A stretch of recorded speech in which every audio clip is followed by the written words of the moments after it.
Good day, ma'am. My topic is all about the site of the first mass in the Philippines, Butuan or Limsawa. There is a controversy regarding the site of the first mass ever celebrated on Philippine soil. Pegafita tells us that it was held on Easter Sunday, the 31 of March 1521, on an island called Mazua. Though not native chieftains were in attendance, the Raha of Mazua and the Raha of Butuan. After the mass, the crowd went up a little hill and planted a wooden cross upon its summit. The subject of controversy is identified of this place, which Pegafita calls Mazua. There are two conflicting claims as to its identified. One is called of true points to the little island south of Leyte, which in the map is called Limsawa. The other is called reject. The female points to the beach called Masao at the mouth of the Agusan River in northern Mindanao. Near that was then the village, now the city of Butuan. But in summary, I believe that Limsawa is the location of the Christmas in the Philippines. It is because there are lots of evidence that support so. The Butuan tradition. The Butuan claims rests upon a tradition that was almost unanimous and unbroken for three countries, namely the 17 and 18 and the 19, on the strength of the tradition and embodying its. A monument was erected in 1872 near the mouth of the Agusan River at a spot that was then within the municipal boundaries of Butuan, but which is today belong the separate municipality of Magallanes, named after Ferdinand Magellan. The monument was brick pillar, of which was a marble slab that contained an inscription which might be translated as follows: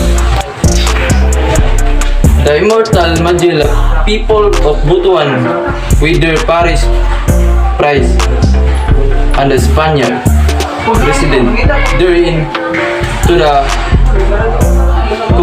commemorate his arrival and the celebration of the Christmas on this site on the 8th of April 1521, erected in 1872 under the district governor Jose Mac Carvalho.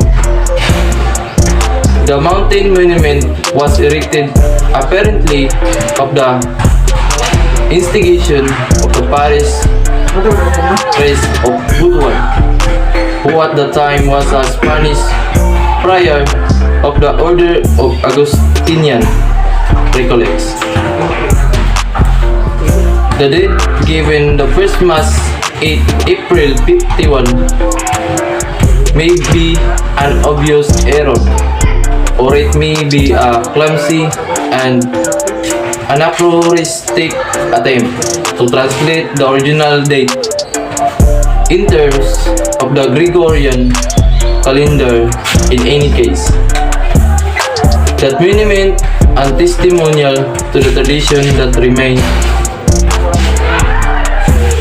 vigorous until the end of the 19th century, namely that Magellan's and his expedition landed at Butuan and celebrate the first mass ever offered on the Philippine soil. That's all. Thank you. Ma'am, my topic is all about what the relevance of Magellan circumnavigation around the world. The Magellan Route is the trail of the first voyage around the world. It is a universal and global road because it is itinerary is developed throughout the main ocean and all continents in both planet hemisphere. The Magellan Route is the way traced by nautical expedition made by the first world circumnavigation and in the dawning of 16th century. This path was organized and led by one of the most extraordinary explorer and sailor ever, Ferdinand Magellan, who the first time placed in the maps not only a new and immense ocean, which has then been fully navigated for the first time, but also the strength of connected the two big oceans in the planet, the Atlantic and the Pacific Ocean. This route was used during the 4 centuries to connect the east and the west through the sea, since it was the only possible route used by the ships until the construction of Panama Canal in the 20th century. The valuable contribution of this universal route to the human history can be seen not only the voyage itself, but also in the historical background of the voyage and in the consequences it had in the development of several civilizations. Such an extraordinary journey cannot be understood without having in mind a historical moment shared by Portugal and Spain. Both were acutely dedicated to research and achieve knowledge about nautical technology, archaeology, and astronomy, as well as other fields related to the exploration of the oceans. Since the beginning of the 16th century, the navigation route designed by Magellan and his sailors during the first circumnavigation around the world has geographical and symbolically linked different cultures and civilizations, providing exchanges and achievements in commerce, scientific knowledge and cultural, artistic and religious practices. It may be said the first globalization of our world started in the moment. Also, for the first time, people became aware the multicultural fact because multiculturalism was empirically shown as the diversity of people and culture that made contact with each other, which could be seen by institution and the city of an almost unnamed person who has involved in the Magellan trip, the Italian Antonio Pigafetta, the same who left a diary-like written record of the voyage, where he reported day by day befallen events. In sum, Magellan Route represents of the confirmation of the Earth's roundness is at the origins of the concept of globalism and the universality of knowledge. Thanks to the discovery of the strength of Magellan and cruising of the Pacific Ocean, new models of expansion, commercial and economic, were well known, involving countries from all continents. This model survived today and is called globalization. The global expansion of scientific and technological knowledge also took place as never before. Both facts are widely theorized and well described by Adam Smith among many others. Geographical location included the route are situated in the following countries: Uruguay, Argentina, Brazil, Cabo Verde, Chile, Indonesia, Philippines, Portugal, and Spain. Most of the places are very well known and documented. Nevertheless, due to the explicitity and vastness of the Magellan Road, more accuracy is required for others. Thus, though in the deep research work it needed in all countries involved, so that the different territorial places and regional areas that are part of the route may be scientifically identified and documented. The analysis and inventory of all road sites will be accomplished among all participant countries based on the very exhaustive available documentation like chronicles, maps, and bibliography, and etc., as well as on the monumental remains and stories that are part of the rich historical and heritage memory preserved in the different territories along in the eternity. And the routes traveled by different population and culture who inhabited the planet has been very diverse. Nevertheless, the Magellan route was the first that charted a global map of our world.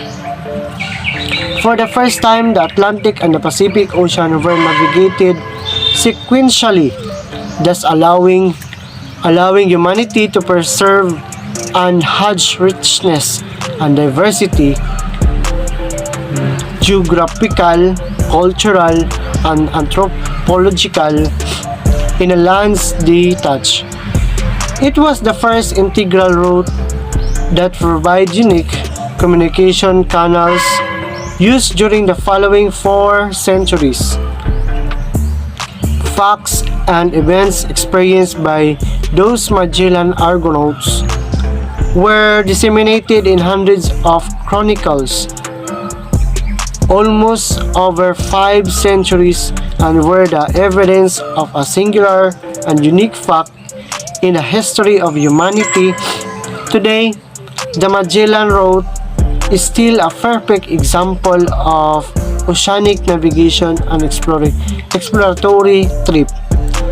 A fascinating trail whose waterways, landscapes, and geographical landmarks remains intact as they were seen by Magellan and his sailors 500 years ago. And that's all for my topic. Thank you. Good day, ma'am. My topic is all about summary of the Cavite Mutiny. The 12th of June of every year since 1898 is a very important event for all the Filipinos.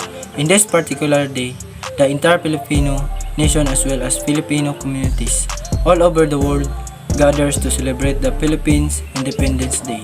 1898 come to be a very significant icon year of all of us. It is equally important as 1896, thus the year when the Philippine Revolution broke out to the Filipinos' desires to be free from the abuses of the Spanish colonial regime. But we should be reminded that another year is as historic as the 1872. Two major events happened in 1872. First was the 1872 Cavite Mutiny and the other was the martyrdom of the 3 martyrs, prized in the person of Father Mariano Gomez, Jose Burgos, and Jacinto Zamora Gumborza. However, not all of us knew that there were different accounts in reference to the said event. All Filipinos must know the different sides of the story, since this event led to another tragic yet meaningful part of our history, the execution of Gumborza, which is a major factor in awakening of nationalism among the Filipinos. 1872 Cavite Mutiny, Spanish perspective. Jose Montero Vidal, a prolific Spanish historian, documented the event and highlighted in it as attempt of the Indios to overthrow the Spanish government in the Philippines. Meanwhile, Gov. Jane Rafael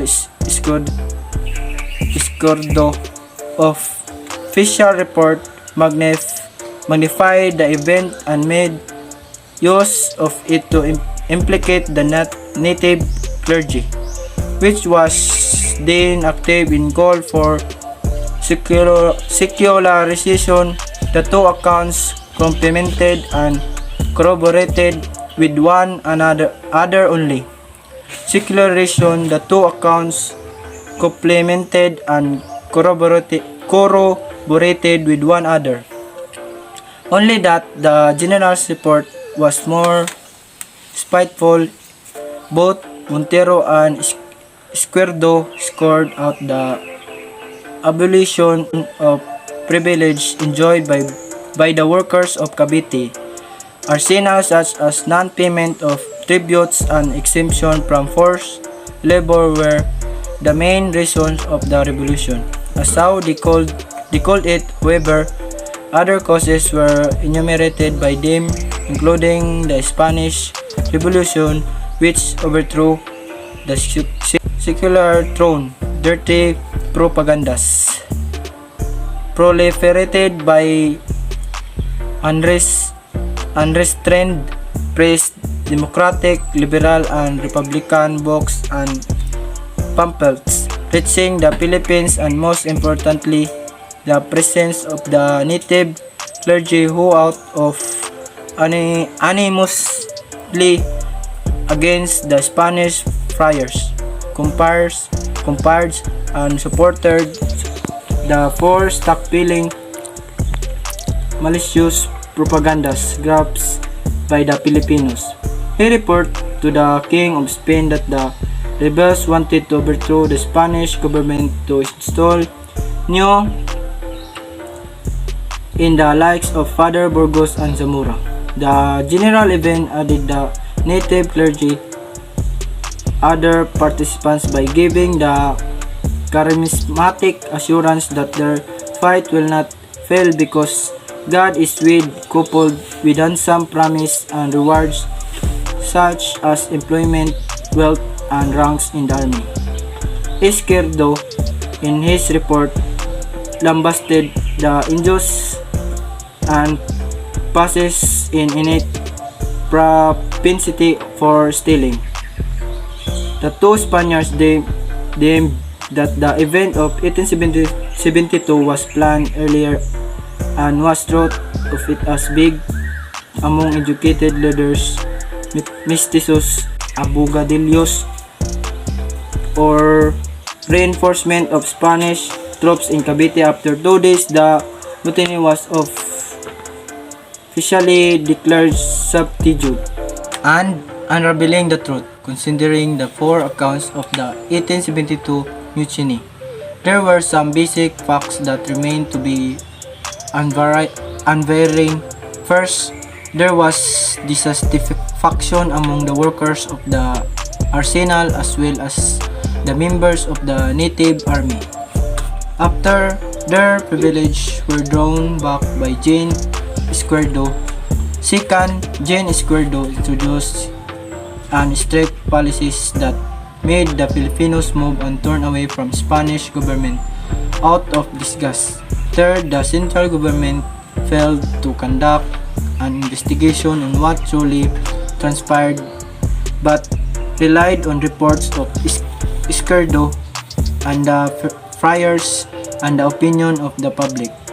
Fourth, the happy days of the friars were already numbered in 1872 when the central government in Spain decided to deprive them of the power to intervene in government affairs as well as in direction and management of school, prompting them to commit practical moves to extend their stay and power.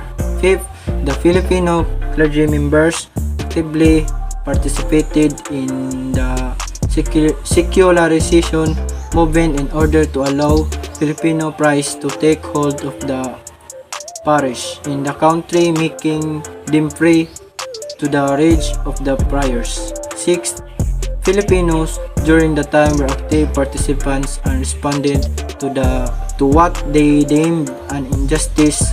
And lastly, the execution of Gomburza was a blunder on the part of the Spanish government.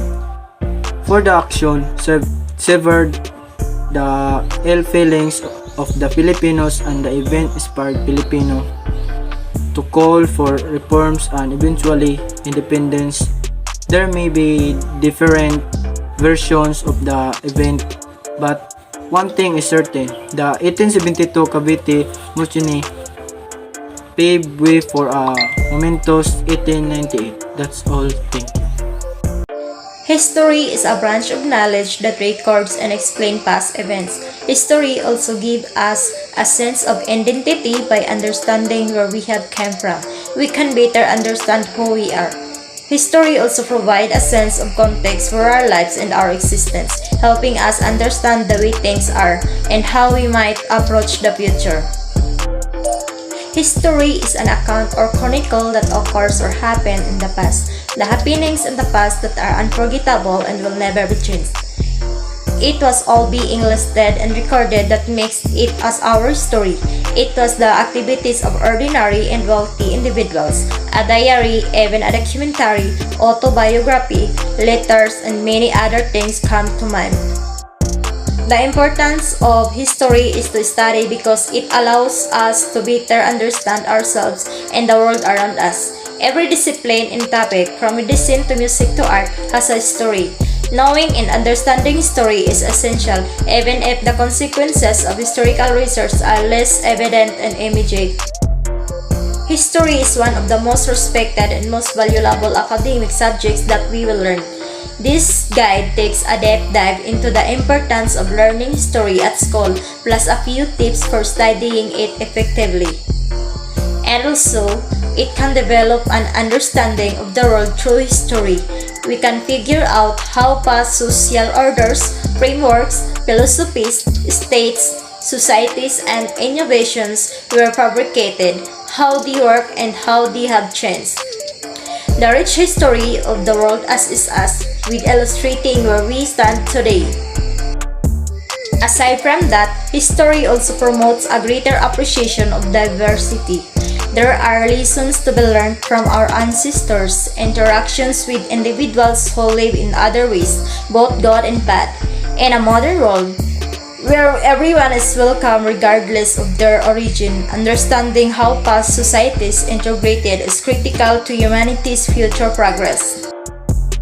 We have learned to pay heed to the warning indicators that precede such crimes as a result of our collective pain.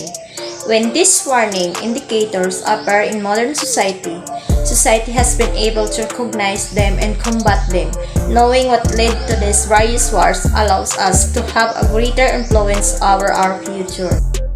History can assist us with turning out to be better educated residents. It shows us our identity as an aggregate gathering, and being educated regarding this is a vital component in keeping a majority role society. This information assists individuals with playing a functioning job in the political gathering through instructed discussions by refining individual-centered convictions. On history, residents could change their old conviction frameworks. All individuals and societies are living narratives. The dialects we talk are acquired from the past. Our society's customs and religions are totally acquired from the past. We even acquire our hereditary cosmetics from those that lived before us. Realizing these associations provide you with a fundamental comprehension of the state of being human. Finding out about history can be a lot of tomfoolery. We have the crowds of films about our past to demonstrate it. History is brimming with the absolute most intriguing and interesting stories at any point told, including privateers, fortune, secrets, and experiences. Consistently, new stories from the past continue to arise to the standard. Even better, is a past filled with each theme and field. Anything you see as entrancing, there is a set of experiences to oblige it. Plunge a bit further into any depths of set experiences and you will be shocked by what you could find all the while.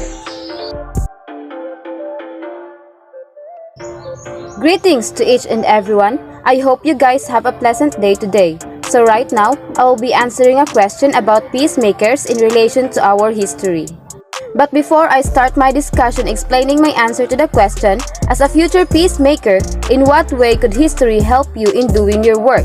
I will first explain what peacemaking is. Peacemaking is a type of conflict resolution that focuses on establishing equitable power relationships that are strong enough to prevent future conflict. It often entails finding ways to agree on ethical decisions within a community or among parties who have previously used inappropriate conflict resolution methods. In addition to that, peacemaking aims to bring antagonists together and foster new mutual understanding among parties and stakeholders. Because of the predominance of war, peacemaking is required. It's a new phrase established to name and distinguish efforts aimed at restoring peace in crisis situations. Although its approaches are closely similar to counseling strategies used to restore harmony inside families and local communities, it is largely focused on civil war and international conflict. Individuals, corporations, and governments who endeavor to persuade nations and communities to end violent conflict are known as peacemakers.